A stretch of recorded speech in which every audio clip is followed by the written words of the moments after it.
Hello friends, कैसे हैं आप लोग। हम लोगों ने यूनिट एंड डायमेंशन अच्छे से समझ लिया। इजी चैप्टर है। अगर आप उसको जेई के लेवल पे देख रहे हैं तो ऑब्वियसली कुछ ऐसे पॉइंट्स आते हैं जो लिटिल बिट थोड़े से कॉम्प्लेक्स होते हैं, थोड़े से कॉम्प्लिकेटेड होते हैं। आई होप कुछ ही पॉइंट होंगे जो आपको ऐसे लगे होंगे कि ये उनको थोड़ा फोकस करने की जरूरत है। अदरवाइज इजी चैप्टर है, ठीक है। तो सारे ऑलमोस्ट सारे कॉन्सेप्ट्स हम लोगों ने कवर अप कर लिए जो भी रिक्वायर्ड था फॉर यूनिट्स एंड डायमेंशन में। अब इसका कुछ जेई मेंस के इसके कुछ क्वेश्चंस एक्सरसाइज कर लिए जाए। कुछ क्वेश्चंस करने से होगा क्या, हमको पता चल जाएगा पहली बात तो जेई मेंस और जेई एडवांस में डिफरेंस क्या है। एंड मोर इम्पोर्टेंट कि हमको कॉन्फिडेंस आ जाएगा, बिल्डअप हो जाएगा कि हाँ जो हमने कॉन्सेप्ट पढ़े हैं क्या उतने से काम बन जाएगा, क्या उतने से हमारा जेई मेंस का या एडवांस का एग्जाम हम आराम से कंफर्टेबली क्रैक कर सकते हैं। तो आइए देखते हैं जेई मेंस के कुछ क्वेश्चंस स्पेशली जो आए हुए एग्जाम में है या उस लेवल के क्वेश्चन जो हमको करने चाहिए। यहाँ पर सबसे पहले देखें 2019 लेटेस्ट जो जेई मेंस के क्वेश्चन है, हमको कैलकुलेट करना which of the following combination has a dimension of electrical resistance. Epsilon not permittivity of vacuum है, mu naught permeability of vacuum है। देखिए इसमें क्या कर रहा है, इलेक्ट्रिकल रेजिस्टेंस। अब ऑब्वियस है कि अगर आप जेई मेन का क्वेश्चन कर रहे हैं तो इट इज एक्सपेक्टेड कि आपने 12th कर रखा है या 12th तक का सिलेबस आपका फाइनल है। अगर 12th तक का सिलेबस फाइनल है तभी आप इलेक्ट्रिकल रेजिस्टेंस या परमिटिविटी ऑफ वैक्यूम या परमिबिलिटी। देखिए अगर आप 10th करके आए सो आपके लिए ये टर्म थोड़े से अननोन होंगे, आपको ये टर्म के बारे में नहीं मालूम होगा। उसमें टेंशन लेने की जरूरत नहीं है। जस्ट लीव दिस क्वेश्चन या आप नोट डाउन करिए एक डायरी में ये क्वेश्चन को। जब आप ये पर्टिकुलर चैप्टर मैग्नेटिज्म या इलेक्ट्रोस्टैट कर लें, दोनों जब कर लें उसके बाद आप करेंगे बहुत कंफर्टेबली हो जाएगा। उस कंडीशन में अगर कोई 10th पास करके आया है और वो ये टर्म नहीं सुना हुआ है तो उसको प्रेशर में आने की जरूरत नहीं है। बहुत बेसिक फंडामेंटल टर्म है, बट ये कि आपने नहीं सुना इसलिए आपको थोड़ा सा ऑड लग सकता है, वी कैन से। आइए देखते हैं। सबसे पहले यहां पर देखें, formula is valid only if the dimension of LHS and RHS are same। अब यहां पर अगर हम देखें, let's dimensions of resistance R epsilon not mu not R, capital R epsilon not and mu not. यहां पर आर देखें, result establish करने के तरीके से देख रहे हैं, epsilon not power alpha mu naught power beta. अगर आप यहां पर एप्सिलॉन नॉट और म्यू नॉट का डायमेंशनल फार्मूला लिखें, देखिए यहां पर प्रॉब्लम आएगी। किसको प्रॉब्लम आएगी?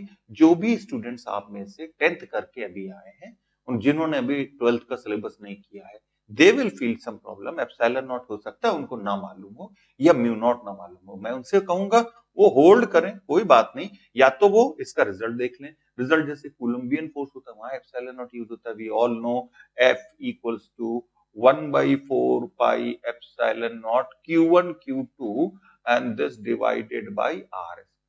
ठीक है, इलेक्ट्रोस्टैट में यूज होता है, कोलंबियन फोर्स में म्यू नॉट है, मैग्नेटिक फील्ड के लिए यूज होता है। या और भी कई रिजल्ट होते हैं, B equals to mu not I by twice R, ऐसे हम कर लेते हैं यहां से बी मैग्नेटिक फील्ड। अब मैग्नेटिक फील्ड का इश्यू फंसता है तो आप आराम से निकाल सकते हैं F equals to Q V velocity into B. हाँ ध्यान रखिएगा यहां सब जगह पर क्यू को आई टी लिखना है, आई इंटू टी। आई क्या होता है? इलेक्ट्रिक करंट, ए से डिनोट कर सकते हैं, और टी टाइम है ऐसे।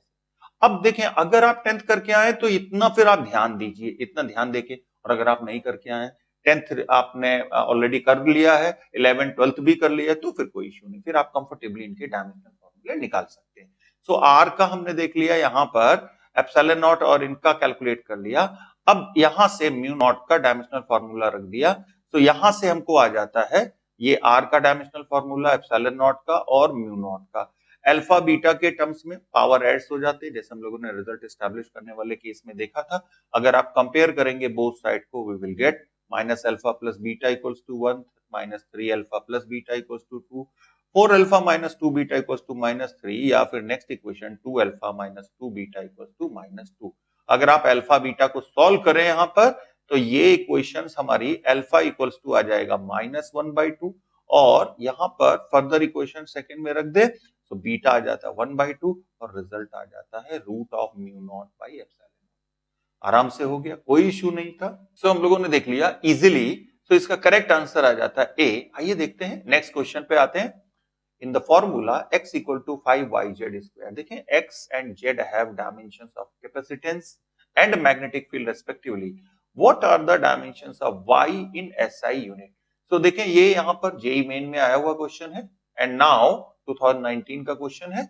यहाँ पर आप देखें तो सेम वे से अगर आप देखें capacitors energy U half CV square होता है formula, dimensionally C equals to बनेगा U बाई U एनर्जी है, किसी भी एनर्जी का डायमेंशनल फॉर्मूला आप हाफ mv स्क्वायर से भी निकाल सकते हैं। So U and this divided by V potential है। सो पोटेंशियल का क्या हो जाएगा यहाँ पर, पोटेंशियल एनर्जी यहाँ पर divided by charge V equals to W upon Q से। सो यहाँ से C इक्वल्स टू और ये रिजल्ट आ जाता है Q square by U, values रख देते हैं। तो C का डायमेंशनल फॉर्मूला मींस x की वैल्यू आ जाती है m-1 l power -2 a power 3 t to the power 4। और यहां से मैग्नेटिक फील्ड का अगर हम देखें तो करंट कैरिंग कंडक्टर पे फोर्स लगता है BIL, I करंट है, B मैग्नेटिक फील्ड इंटेंसिटी है। मैग्नेटिक फील्ड B का जो मैग्नेटिक फील्ड इंटेंसिटी उसका भी डायमेंशनल फॉर्मूला हम लोग यहाँ कैलकुलेट कर सकते हैं। अगर इसके अकॉर्डिंग देखें तो Z की वैल्यू आ जाती है। अब हम रिलेशन देखें तो x इक्वल टू आता है 5yz square, y equal to x by Z square और ये रिलेशन यहां पर आ जाएगा y equal to m power -3 l power -2 a power 4 t to the power 8। तो करेक्ट आंसर हो जाता है C। देखें जो भी स्टूडेंट्स 10th करके आए अगर उनको इन क्वेश्चंस में कुछ इश्यूज आ रहे हैं, क्योंकि देखें डायमेंशन जो चैप्टर है ये पूरे फिजिक्स को कवर करता है, मींस हो सकता है मॉडर्न फिजिक्स से मैग्नेटिज्म के भी फॉर्मूले यूज हो जाएं। सो ऐसे केस में बेटर ये होगा कि आप चाहें तो 1D से स्टार्ट करें, ठीक है, 1D से स्टार्ट करें, उसके बाद जब आप थोड़ा कंफर्टेबल हो जाएं, हाँ स्कूल के लिए इसको जरूर देख सकते हैं। स्कूल के लिए आप जो थ्योरी वाला डे है वो अच्छे से समझ लें और एग्जांपल्स अच्छे से समझ लें, that is more than sufficient.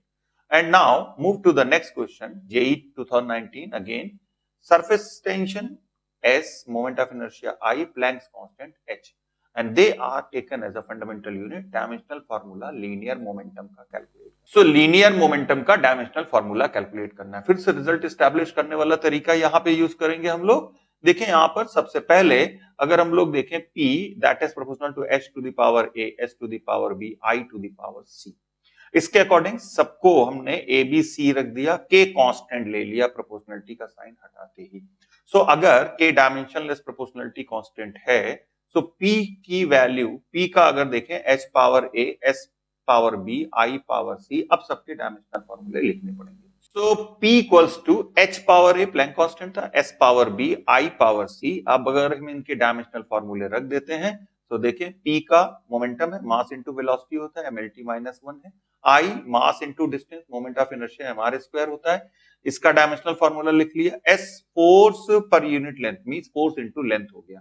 So force into length हो गया। नाउ यहां से देखें तो इसका डायमेंशनल फॉर्मूला रख देते हैं और अल्टीमेटली प्लैंक कांस्टेंट का भी रख देते हैं। सो यहां से अगर ये वैल्यू सब्स्टिट्यूट करें तो हमको ये रिजल्ट बन जाता है। अब फिर से वही पावर्स ऐड होती हैं तो वहां पर बाद में कंपेयर करना होगा। सो देखें a plus B plus C equals to 1 है and this should be small a and then twice in bracket a plus C equals to 1 है, a प्लस सी 1/2 आ जाता है एंड सिमिलरली a b में रिलेशन आ जाता है। अगर हम इनको सॉल्व करें, आराम से आप सॉल्व करिए तो आपको ए बी सी की वैल्यू मालूम हो जाएगी। इट मींस जो रिलेशन है P equals to S power 1/2 I power 1/2 H power 0, तो करेक्ट आंसर यहां से मिल जाता है A। रिजल्ट एस्टैब्लिश करना था। इशू खाली ये था कि आपको मोमेंट ऑफ इनर्शिया मालूम है या नहीं मालूम है, फॉर्मूला आपको मालूम है, सरफेस टेंशन के बारे में मालूम है नहीं मालूम है, या प्लैंक कांस्टेंट के बारे में मालूम। अगर ये टर्म आपको मालूम है तो ये बिल्कुल वैसा ही ट्रेडिशनल क्वेश्चन है जैसे हम लोग ऑलरेडी रिजल्ट एस्टैब्लिश करने वाले में जिनके एप्लीकेशंस देख चुके हैं। सो कॉन्सेप्ट वही होता है, विल टर्म्स या क्वेश्चंस डिफरेंट हो सकते हैं और ये लेटेस्ट क्वेश्चन है 2019 के। आइए देखते हैं इसके बाद यहां पर in SI unit the dimensions of root of epsilon not by mu not. अच्छा क्वेश्चन, इंटरेस्टिंग वन। सो सबसे पहले epsilon not permittivity of free space, epsilon not given है। C यहां पर लाइट स्पीड होती है, we all know metre per second LT -1 and dimension of epsilon not by mu not calculate करना है। देखिए ध्यान से, सबसे पहले हमने एप्सिलॉन नॉट से इसमें मल्टीप्लाई कर दिया, एप्सिलॉन नॉट से डिवाइड कर दिया, ये क्या हो गया, एप्सिलॉन नॉट स्क्वायर हो गया, divided by epsilon not mu not. अब देखें c equals to 1 by root mu not epsilon not होता है, ये फॉर्मूला होता है मैग्नेटिज्म में, हम लोग इसको पढ़ते हैं, ईएम वेव जब चैप्टर पढ़ेंगे। सो यहां पर c स्क्वायर इक्वल टू हमने लिख लिया 1 by mu not epsilon not होता है, इससे हमको इजी बन गया। और यहां पर हमने एप्सिलॉन नॉट सी आया था, एप्सिलॉन नॉट का डायमेंशनल फॉर्मूला लिख लिया, सी का लिख लिया, अल्टीमेटली ये आ जाता है m power -1 l power -2 t to the power 3 and a to the power 2, और करेक्ट आंसर आ जाता है डी। सो फ्रेंड्स, ये भी एप्सिलॉन नॉट वगैरह का अगर आपको डायमेंशनल फॉर्मूला निकालना आता है तो आप आराम से इस क्वेश्चन को भी कर सकते थे।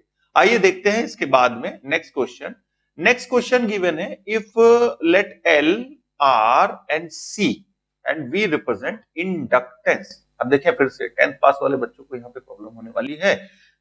हम उनको यही कहेंगे कि आप थ्योरी वाला कर लें, और इसको अभी जब तक आप 12th का सिलेबस नहीं कर सकते तब तक आपको रोकना पड़ेगा, या फिर आप जाके उन चैप्टर्स का थोड़ा सा आइडिया लीजिए। इंडक्टेंस रेजिस्टेंस स्मॉल r से डिनोट कर रहे हैं, कैपेसिटेंस C से डिनोट कर रहे हैं, वोल्टेज को V से डिनोट कर रहे हैं। अब हमको क्या करना है, dimension of L by R C V in SI unit will be, मतलब इनके डायमेंशनल फॉर्मूला देखना है L by R C V के। So L by R C V का डायमेंशनल फॉर्मूला देखना है। अब देखें यहां पर, आइए देखते हैं सबसे पहले dimensions of given quantities. Inductance का एल का dimensional formula m power 1 l power 2 t power -2 a power -2, इसमें कोई रटने की जरूरत नहीं है। जो भी इंडक्टेंस का रिजल्ट आपको मालूम है, कोई भी, फॉर एग्जांपल जैसे V होता है विच इज -LdI/dt, यहां से कैलकुलेट कर सकते हैं, या फिर एनर्जी होती है हाफ LI², यहां से कैलकुलेट कर सकते हैं, L का आपको डायमेंशनल फॉर्मूला आ जाएगा। या R का रेजिस्टेंस होता है, इसका तो बहुत इजी है, R के लिए V इक्वल्स टू IR पे देख सकते हैं, या power P equals to I²R होता है, यहां से भी देख सकते हैं आप रेजिस्टेंस का।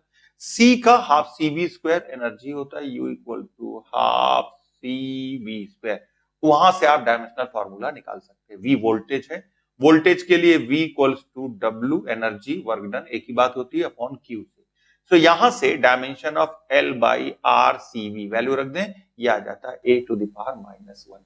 सो करेक्ट आंसर इस क्वेश्चन का that will be the C.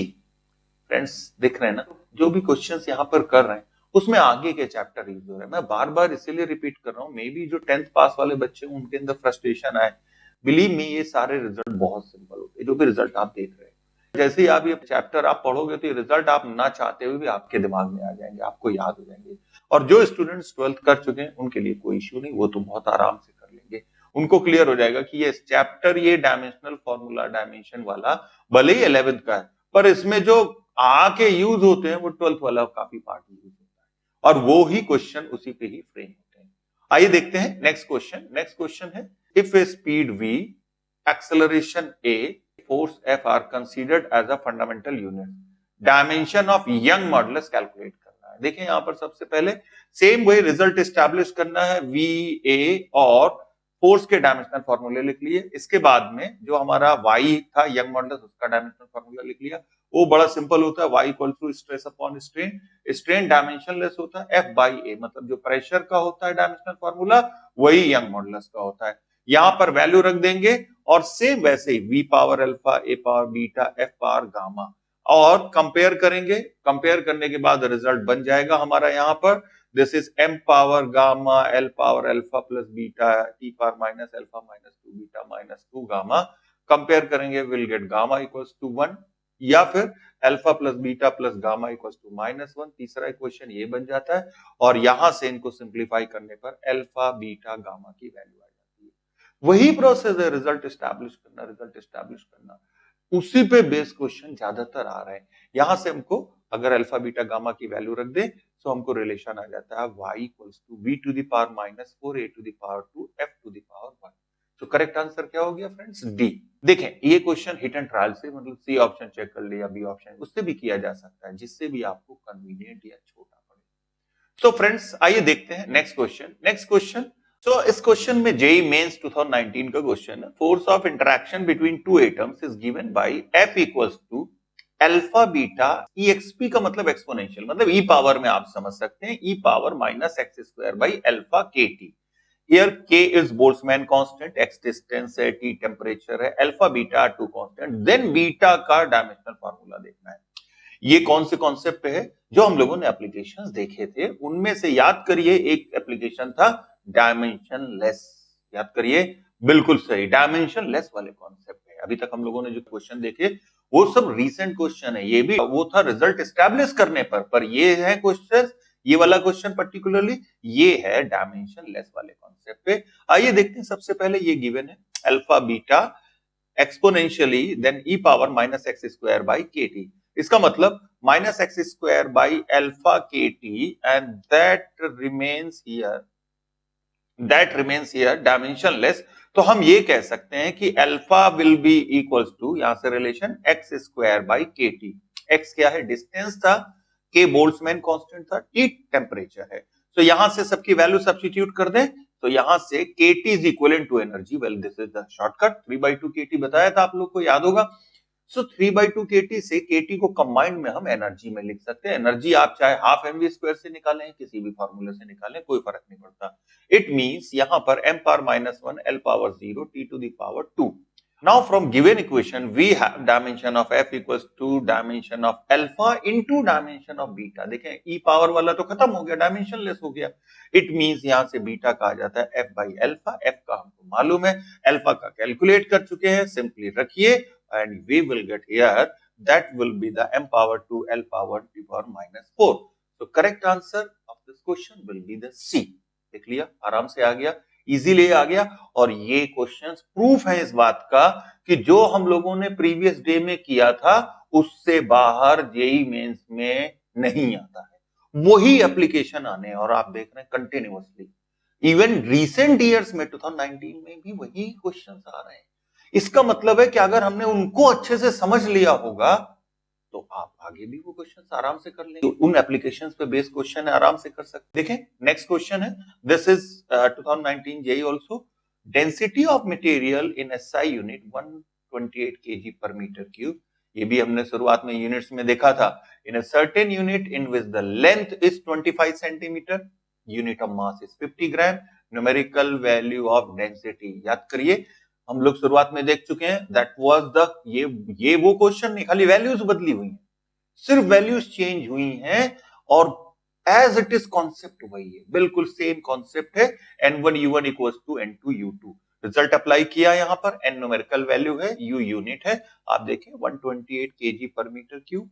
n2 मास को क्या लेना था, 50 ग्राम, लेंथ को क्या लेना था, 25 centimetre, and this whole cube. It means इसको सिंप्लीफाई कर लिया और हमको n2 की वैल्यू आ जाती है 40, and that means the correct answer is a. ये प्रूव करता है कि हम लोगों ने जो भी थ्योरी कॉन्सेप्ट पढ़े उससे बाहर कभी भी नहीं आ सकता, नेवर। इसके बाद हम लोग नेक्स्ट डे में एडवांस वाले भी देखेंगे, जेई एडवांस, वहां पर देखेंगे क्या उससे बाहर आया है, चेक करेंगे क्या कोई कॉन्सेप्ट जो हमने छोड़ा हुआ है या कोई कॉन्सेप्ट ऐसा आ गया जो हमने नहीं पढ़ा है।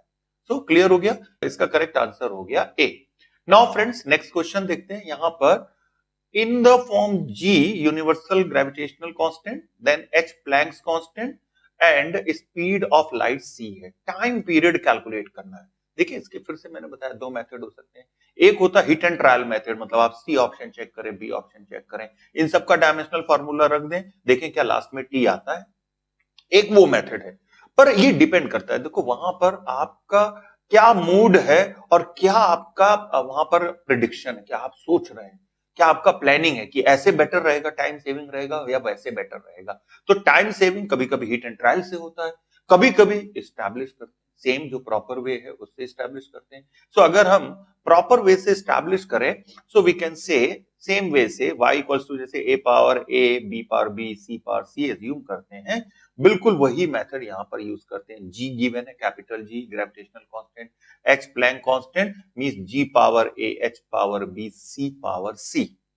यहां पर अगर हम देखें H और C और G तीनों के डायमेंशनल फार्मूले हमको मालूम है, जस्ट पुट डाउन डायमेंशनल फॉर्मूले यहाँ पे रख दीजिए, डायमेंशनल फॉर्मूले रख के और दोनों तरफ कंपेयर करना पड़ेगा। सो यहाँ पर देखें जी का डायमेंशनल फॉर्मूला ऑलरेडी हम लोग निकाल चुके थे, m power -1 l power 3 t power -2 fr square by m1 m2 से। h का इक्वल्स टू hf या h न्यू से हम लोग ऑलरेडी निकाल चुके हैं, ये पावर b हो गया। देन c का as usual d by T distance upon time, so ये LT-1 यहां पर इसकी होल पावर c हो गया। दोनों को कंपेयर करेंगे and here we will get simply 0 equals to a plus b and 0 equals to 3a plus 2b plus c and now t के लिए minus twice a minus b minus c equals to 1। तीनों equations को solve करिए, a b c आपको आ जाता है। a b c की value आ गई, इसका मतलब रिलेशन आ गया, टाइम पीरियड का रिलेशन GHC के टर्म्स में। क्या रिलेशन आ गया? रिलेशन आ गया time period t equals to k, constant है कोई, no use, root of GH by c to the power 5। Correct answer क्या हो गया फ्रेंड्स इस क्वेश्चन का? Root GH by c to the power 5 and that is given by a। So correct answer इस question का a हो गया। ये भी हम लोगों ने देख लिया, इस तरह कभी स्टैब्लिश करने वाले केस ऑलरेडी कर चुके हैं, शॉर्टकट से भी कर चुके हैं, शॉर्टकट से भी आप कर सकते हो, ये डिपेंड करता है, हम लोग अभी सीख रहे हैं। जो बच्चे जो भी स्टूडेंट 10th करके आए हैं उनको सीखना, वो अभी शॉर्टकट नहीं ढूंढेंगे। शॉर्टकट आप ढूंढिए जब आप कॉन्सेप्ट पे कंट्रोल कर लो। कॉन्सेप्ट देखिए स्टेबल है, वो रहेगा हमेशा साथ में। शॉर्टकट दैट डिपेंड्स, समटाइम्स वो काम करता है, कभी नहीं भी करता है। तो इसलिए कॉन्सेप्ट ग्रिप हो जाए फिर शॉर्टकट ढूंढिए कि कैसे शॉर्ट में कर सकते हैं। आप अपने इनोवेटिव तरीके भी वहां पे लगा सकते हैं। सो ये क्वेश्चन का करेक्ट आंसर ए हो गया। Now friends this is end of day जो हम लोगों ने जेई मेंस के देखे। इसके बाद नेक्स्ट डे में जेई मेंस का जब आप कंफर्टेबल हो जाएं, उसके बाद हम जाएंगे एडवांस पे। एडवांस में सभी तरह के क्वेश्चन, इंटीजर टाइप के, सब्जेक्टिव क्वेश्चन या जो भी पॉसिबल मैचिंग या जो भी पॉसिबल क्वेश्चन हो सकते हैं वो हम लोग वहां पर देखेंगे। So this is end of day 2।